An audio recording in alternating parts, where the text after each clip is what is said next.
नमस्कार, स्वागत है आप सभी का हमारे इस चैनल पर। तो मैं आपको पढ़ा रहा था मध्यकालीन भारतीय इतिहास। अभी तक इसमें एक वीडियो मैंने अपलोड किया है और उसमें मैंने आपको बताया था मध्यकालीन भारतीय इतिहास को समझने के या जानने के स्रोत। ओके, तो फर्स्ट वीडियो था, आज सेकंड वीडियो है। अब देखिए, पूरा का पूरा मध्यकालीन इतिहास हमको पढ़ना है। अब जिसमें गुलाम वंश, खिलजी वंश, तुगलक वंश, सैयद वंश, लोधी वंश, ये सारे वंश हम लोग को आगे पढ़ने हैं। शुरुआत में तो आप जानते हैं मोहम्मद गौरी, महमूद गजनबी, अरब का आक्रमण, ये सारी चीज़ें पढ़नी रहती हैं। तो इन सब चीज़ों को पढ़ने से पहले मैं चाहता हूँ थोड़ा सा आपको इस्लाम धर्म के बारे में बता दें कि इस्लाम धर्म क्या है, इसका उदय कैसे हुआ, पैगंबर मोहम्मद साहब कौन थे। ओके, थोड़ी बहुत जानकारी हम लोग ले लेते हैं। तो आज के इस वीडियो में हम लोग देखेंगे कि इस्लाम का उदय कैसे हुआ, यानी इस्लाम धर्म का उदय कैसे हुआ, पैगंबर मोहम्मद साहब कौन थे। ओके, तो चलिए अब हम लोग शुरू करते हैं। 2 या 3 पार्ट्स में ये पूरा का पूरा आपका इस्लाम का उदय आ जाएगा, हो सकता है 2 ही पार्ट्स में आ जाए। ओके, तो बेसिकली आज के इस पार्ट में हम लोग पढ़ेंगे पैगंबर मोहम्मद साहब के बारे में। ओके, इनका जीवन परिचय जानेंगे, इनको ज्ञान की प्राप्ति कैसे हुई और फिर कैसे सारी चीज़ें हुई, कैसे इन्होंने लोगों को समझाया, अल्लाह के बारे में कैसे बताइए, ये सारी चीज़ें हम लोग डिस्कस करेंगे। बहुत ही मज़ेदार चैप्टर होने वाला है, वीडियो होने वाला है, तो इसको पूरा देखना। ओके, फिर आपको कहीं भी कोई भी वीडियो देखने की ज़रूरत नहीं पड़ेगी। देखिए, सबसे पहले तो मैं आपको थोड़ा सा यहाँ पर मैप में समझा देता हूँ कि भाई कौन कौन से क्षेत्र कहाँ कहाँ पर हैं। ओके, क्योंकि अभी मैं नाम लूँगा बीच में कि मक्का, मदीना, तो ये सारी चीज़ें कहाँ हैं ये थोड़ा सा आप जान लीजिए मानचित्र के माध्यम से। ओके, देखिए ये है आपका अरब प्रायद्वीप। ये क्या है? अरब प्रायद्वीप, ये पूरा का पूरा। ओके, प्रायद्वीप क्या होता है? प्रायद्वीप उसको कहते हैं जो 3 ओर से जल से घिरा होता है। स्थल का वह भाग जो 3 ओर से जल से घिरा हो। तो देखिए ये 3 ओर से जल से घिरा है। इधर आप देखेंगे तो लाल सागर है, यहाँ पर अरब सागर है और यहाँ पर है फारस की खाड़ी। तो ये 3 तरफ से जल से घिरा हुआ है, इसलिए हम इस क्षेत्र को अरब प्रायद्वीप बोलते हैं, ये खासकर बीच वाला भाग। ओके, अगर हम अरब देश की बात करें तो ये बीच वाला जो पार्ट है ये अरब देश, आज हम लोग इसको जानते हैं अरब देश के नाम से, सऊदी अरब जिसे कहते हैं। ओके, पहले क्या था? पहले पूरा का पूरा साम्राज्य एक ही था। ओके, ये सब मिला हुआ था। यहाँ पर आप देख लीजिए, ये है यमन। यमन आज एक अलग देश है।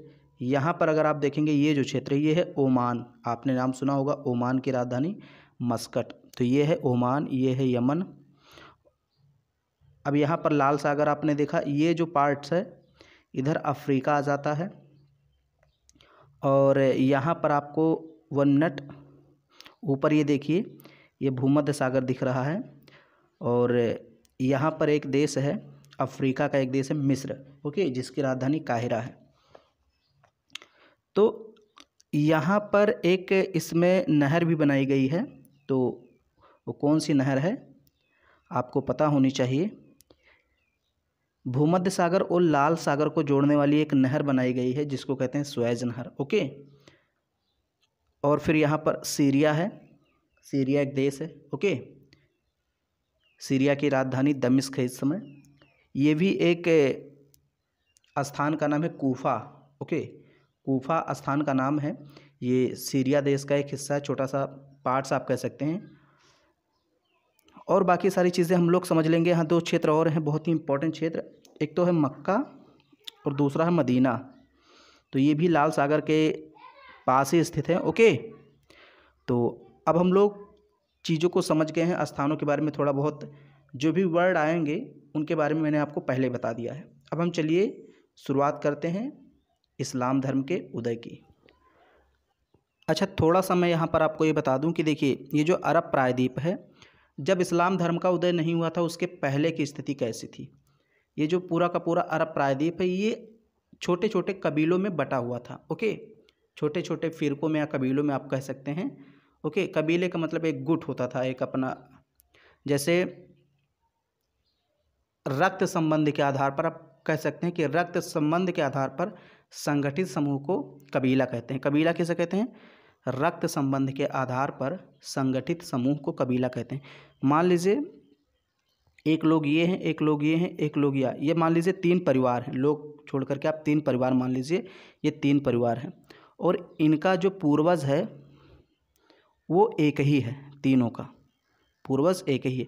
तो ये तीनों मिलके एक अपना कबीला बना लेते थे। ओके, तो उसी को कबीला कहा गया। तो अब ये जो अरब प्रायद्वीप था, ये विभिन्न कबीलों में बटा हुआ था, कई छोटे छोटे कबीले थे और इनमें मूर्ति पूजा विद्यमान थी, यानी कि ये लोग मूर्ति पूजा करते थे। ओके, उस समय मैं अभी बता रहा हूँ आपको थोड़ी सी स्थिति कि इस्लाम धर्म के उदय के पहले की स्थिति क्या थी अरब में।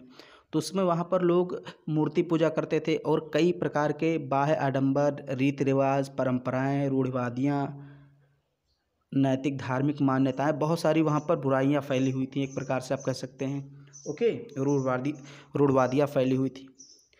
तो इस स्थिति में मोहम्मद पैगंबर साहब का वहाँ पर जन्म होता है। ओके, अब हम लोग चलिए बात करते हैं, ध्यान से समझिएगा चीज़ों को। ओके, देखिए ये जो PDF है आपको मिल जाएगा, लेकिन लास्ट वाले वीडियो में। मेरा एक नियम है कि मैं कोई भी चैप्टर जब कंप्लीट कराता हूँ तो लास्ट वाली जो वीडियो होती है उसमें मैं PDF दे देता हूँ।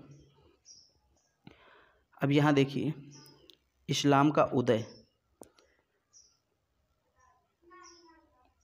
यहाँ पर सबसे पहले हम इनके जन्म की बात करते हैं। देखिए इनका जन्म जो हुआ था 570 ईस्वी में, सॉरी ईसा पूर्व में नहीं, ईस्वी में हुआ था। कहाँ? मक्का में। ये अरब का एक शहर है मक्का। ओके, तो 570 ईस्वी में मक्का में मोहम्मद पैगंबर साहब का जन्म हुआ था। इनकी माता का नाम अगर हम बात करें तो अमीना था। माता जी का क्या नाम था? अमीना। इनके पिताजी का नाम था अब्दुल्ला, हालांकि थोड़ा बड़ा नाम है लेकिन मैंने यहाँ शॉर्टकट में लिया है, तो आप इतना याद रखिए कि इनकी माता का नाम अमीना था, पिता का नाम अब्दुल्ला था। जन्म इनका कब हुआ था? 570 ईस्वी में मक्का में। इनकी पत्नियां तो वैसे बहुत थीं। ओके, कई नाम आते हैं, लेकिन इनकी जो पत्नी थी, जो सबसे प्रमुख, आप कह सकते हैं सबसे ज़्यादा दिनों तक इनके साथ रही, वो थी, पत्नी इनकी थी खदीजा, या कहीं कहीं खतीजा नाम आता है। ओके ओके, तो खदीजा आप याद रखिए, इनकी पत्नी का नाम खदीजा था। जब मतलब ये एक विधवा थी, 40 वर्ष की विधवा थी खदीजा, और ये जब 25 वर्ष के थे तभी इससे इन्होंने शादी कर ली थी खदीजा से। खदीजा 40 वर्ष की उस समय विधवा थी, मतलब उसके पति की मृत्यु हो गई थी, तो इन्होंने, या आप कह सकते हैं कि इनको प्यार हो गया इससे, ओके, मोहम्मद पैगंबर साहब को, तो इन्होंने इससे शादी कर ली थी। हालांकि इनकी कई और बीवियाँ थीं। ओके, तो उसको आपको नहीं जानना है बहुत ज़्यादा। फिर यहाँ पर है इनकी पुत्री, तो इनकी पुत्री का नाम था फातिमा। ओके, हालांकि कई और इनके संतानें हुई, लेकिन वो संतानें, मतलब ऐसा कहा जाता है उनकी डेथ हो गई, लेकिन इनकी एक संतान थी फातिमा, जिसका नाम था, ये पुत्री थी। ओके, इनकी पुत्री थी मोहम्मद पैगंबर साहब की, और इनकी पुत्री से जिसका विवाह हुआ था, यानी शादी हुई थी, वो थे अली। इन दोनों का शादी हुआ था, तो ये अली इनके क्या हो गए? दामाद। पैगंबर मोहम्मद साहब के दामाद कौन थे? अली, यानी कि अली और फातिमा की शादी हो गई थी। फिर यहाँ एक और नाम आता है, ये भी जान लीजिए, अबू तालिब। अबू तालिब थे मोहम्मद पैगंबर साहब के चाचा। कहीं कहीं तो ऐसा लिखा मिलता है कि मोहम्मद पैगंबर साहब के जन्म के पहले ही इनके पिताजी का मतलब देहांत हो गया था, और फिर जन्म के कुछ समय बाद इनकी माताजी का देहांत हो गया। तो इनका जो लालन पालन, या आप कह सकते हैं पालन पोषण जो किया है, वो इनके चाचा ने ही किया है, अबू तालिब ने। ओके, तो मोहम्मद पैगंबर साहब का पालन पोषण किसने किया? अबू तालिब ने किया था। ओके, तो ये तो मैंने थोड़ा सा आपको इनका परिचय बताया कि इनके माता पिता कौन थे, तो ये आपको याद रखना है। ओके, एक बार मैं फिर से 1 मिनट में इसको रिवाइज कर देता हूँ। जन्म 570 ईस्वी में मक्का में, माता अमीना, पिता अब्दुल्ला, पत्नी खदीजा, पुत्री फातिमा, दामाद अली और चाचा अबू तालिब। ओके, अब यहाँ पर जब इनको ज्ञान की प्राप्ति हो गई, अभी हम लोग बात करेंगे ओके कि ज्ञान की प्राप्ति इनको कैसे होती है। तो जब इनको ज्ञान की प्राप्ति हो गई तो इन्होंने अपने आप को उपाधियाँ दी, अपना नाम मतलब एक प्रकार से बदल लिया। ओके, अपने आप को कई प्रकार की उपाधियाँ दी। वैसे 2-3 उपाधियाँ प्रमुख हैं, लेकिन यहाँ मैंने कई लिखी हैं आपकी जानकारी के लिए। ओके, देखिए इन्होंने अपने आप को नबी कहलवाया, यानी कि इन्होंने कहा कि मैं नबी हूँ। नबी का मतलब क्या होता है? पैगंबर या पैगाम पहुँचाने वाला। ओके, नबी का मतलब क्या होता है? पैगंबर या पैगाम पहुँचाने वाला। फिर इन्होंने अपने आप को रसूल कहा, रसूल अल्लाह। ओके, अल्लाह के संदेश वाहक। रसूल का मतलब क्या होता है? संदेश वाहक, यानी अल्लाह का जो संदेश लाता है उसको बोलते हैं रसूल। अल हबीब भी इनको कहा। अल हबीब आपने सुना होगा, सऊदी अरब में गाने में अक्सर इसका यूज़ होता है। तो अल हबीब भी इन्होंने अपने आप को कहा, जिसका मतलब होता है प्रिय। ओके, अल मुस्तफ़ा भी इन्होंने कहा, जिसका मतलब है चुना गया है। यानी कि जनता तक या आम लोगों तक ईश्वर का संदेश पहुंचाने के लिए इन्हीं को चुना गया था, इसलिए इन्होंने अपने आप को अल मुस्तफ़ा भी कहा। अमीन का मतलब भरोसेमंद। ओके, तो ये सारी उपाधियां हैं इनकी, आप कह सकते हैं इन्होंने अपने आप को कहा। सादिक भी कहा, सादिक का मतलब होता है सच्चे, सत्यवान, ईमानदार। रऊफ़ दयालु। अल इंसान अल कामिल, इसका मतलब है सिद्ध पुरुष, यानी जिन्होंने सिद्धि हासिल कर ली है, ज्ञान प्राप्त कर ली है। तो ये सारी इनकी उपाधियां हैं। ओके, बेसिकली आपको यहाँ पर 2-3 याद रखना है, जैसे इन्होंने अपने आप को नबी कहा, रसूल कहा, ओके, अमीन कहा। बाकी ये सारी चीज़ें सारी किताबों में नहीं मिलती हैं। तो ये हैं पैगंबर साहब, और इन्हीं को इस्लाम धर्म का संस्थापक माना जाता है। ओके, अब चलिए हम लोग आगे पढ़ते हैं।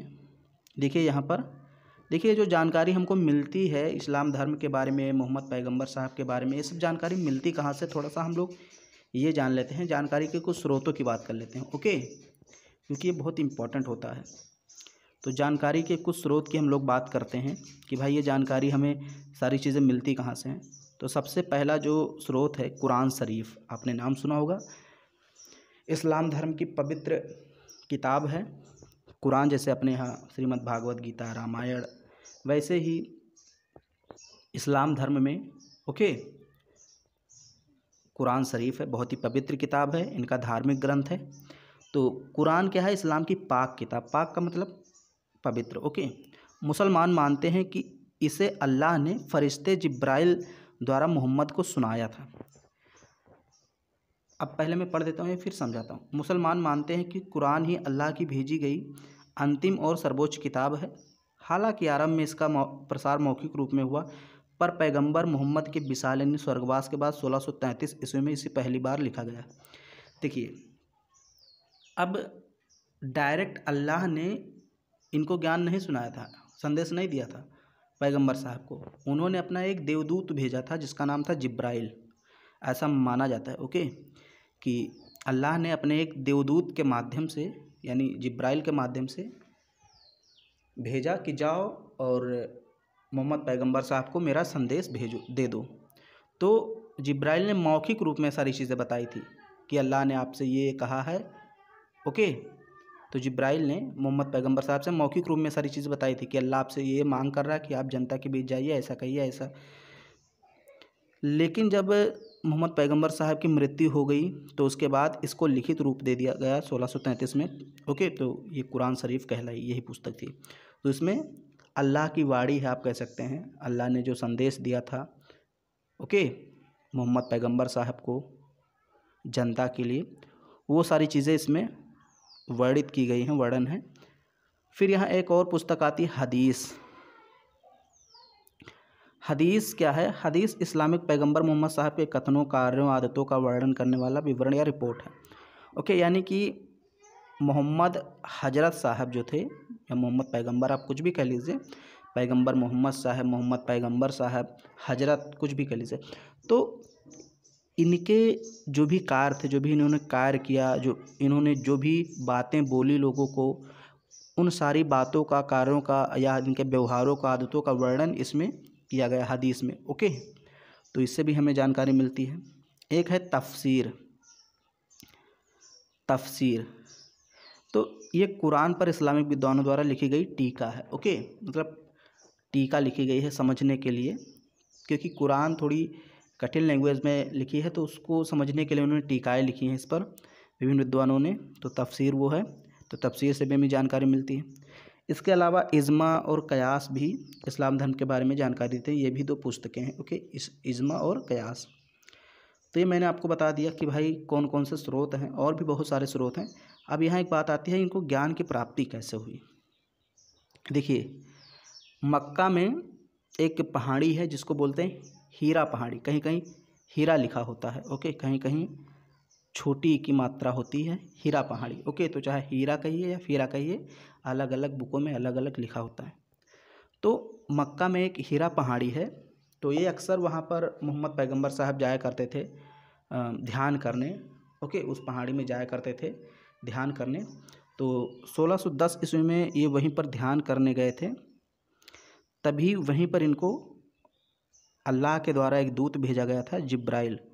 उसी के द्वारा इनको संदेश मिला, यानी कि ज्ञान प्राप्त हो गया।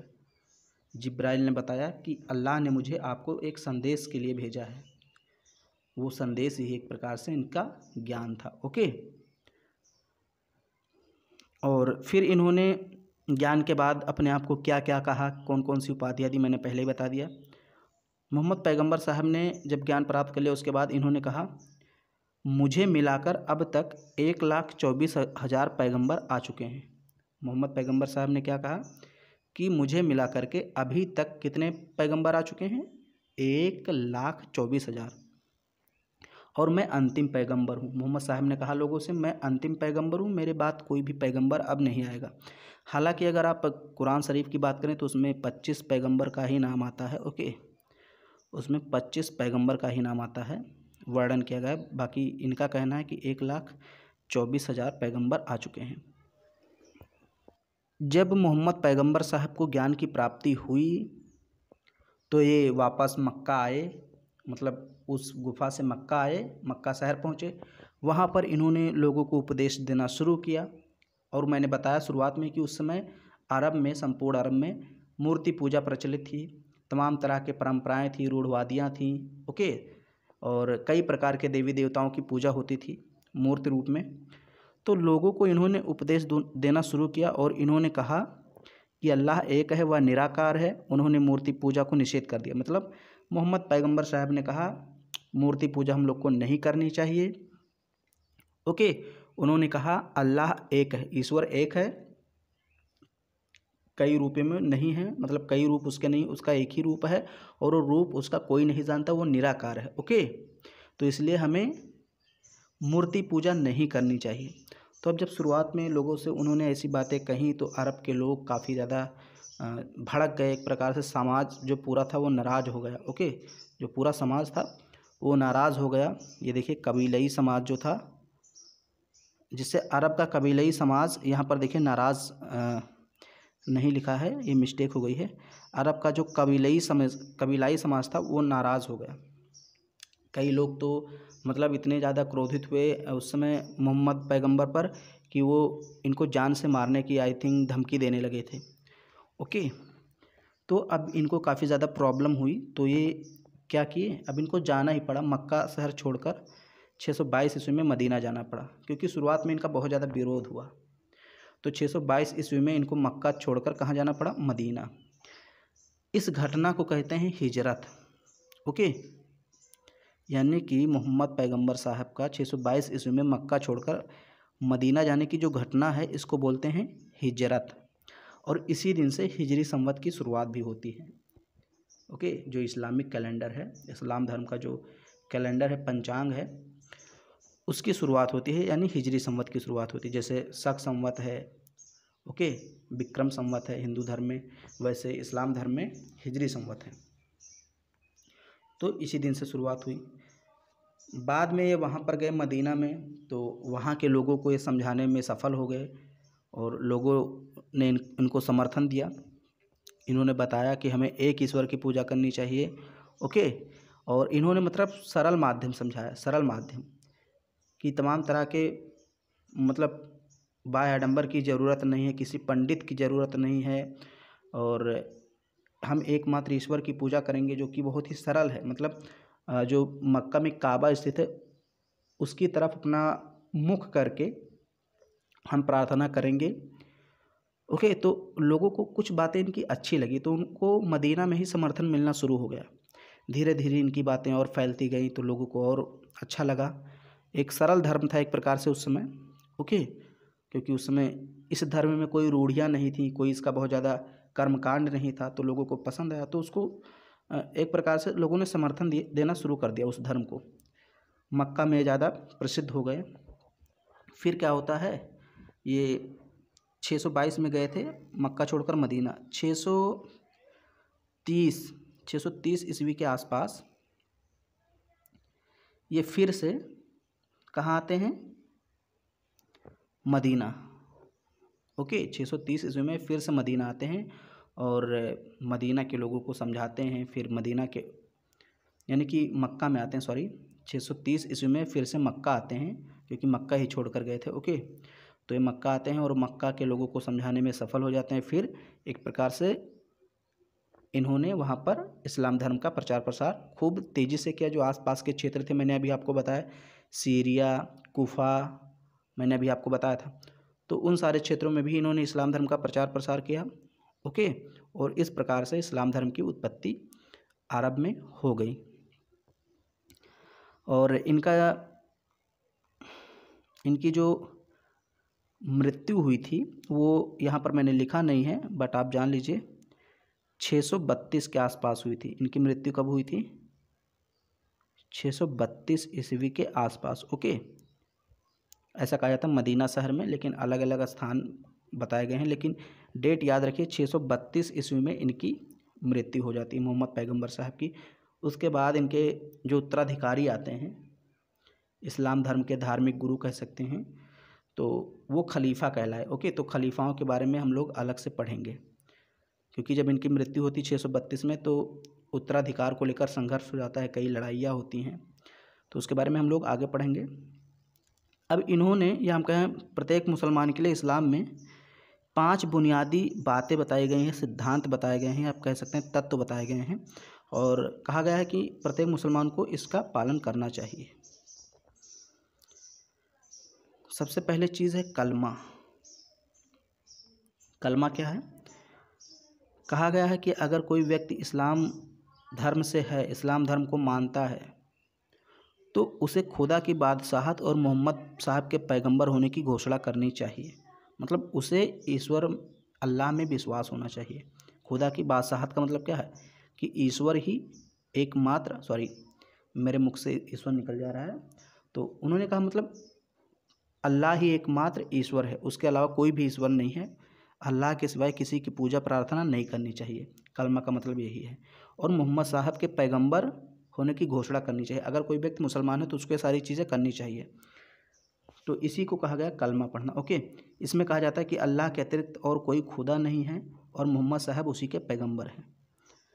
फिर दूसरा जो सिद्धांत है, ये मुसलमानों के लिए कहा गया कि अगर कोई व्यक्ति इस्लाम धर्म स्वीकार करता है, इस्लाम का अनुयायी हो जाता है, तो उसे रोज़ मतलब प्रतिदिन 5 बार नमाज पढ़नी चाहिए। हर एक जुम्मा के रोज़ दोपहर के बाद मस्जिद में नमाज़ पढ़नी चाहिए। फिर यहाँ तीसरा इन्होंने कहा ज़कात। मतलब अगर कोई व्यक्ति है इस्लाम धर्म का, तो उसे गरीबों को यह समझकर ज़कात देना चाहिए कि वह अल्लाह के प्रति कुछ अर्पित कर रहा है, यानी कि अपनी आय का लगभग 2.5% दान में देना चाहिए गरीबों को। यह है ज़कात। ओके, यह एक अच्छा काम है। रोज़ा, यानी कि जो इस्लाम धर्म का पवित्र महीना रमज़ान होता है, एक पवित्र महीना होता है रमज़ान। ओके, तो उसमें उपवास रखना चाहिए। हज, यानी प्रत्येक मुसलमान को अपनी ज़िंदगी में अपने सामर्थ्य के अनुसार कम से कम एक बार हज के लिए अवश्य जाना चाहिए, यानी हज की यात्रा करनी चाहिए। तीर्थ यात्रा होती है सऊदी अरब में। ओके, तो ये सारी चीज़ें इन्होंने बताई। ये 5 तत्व या सिद्धांत हैं कि भाई प्रत्येक मुस्लिम को इसका पालन करना चाहिए। अच्छा देखिए, इस्लाम और मुसलमान में क्या अंतर है। देखिए, इस्लाम क्या है, इस्लाम एक धर्म है। इस्लाम क्या है, एक धर्म है।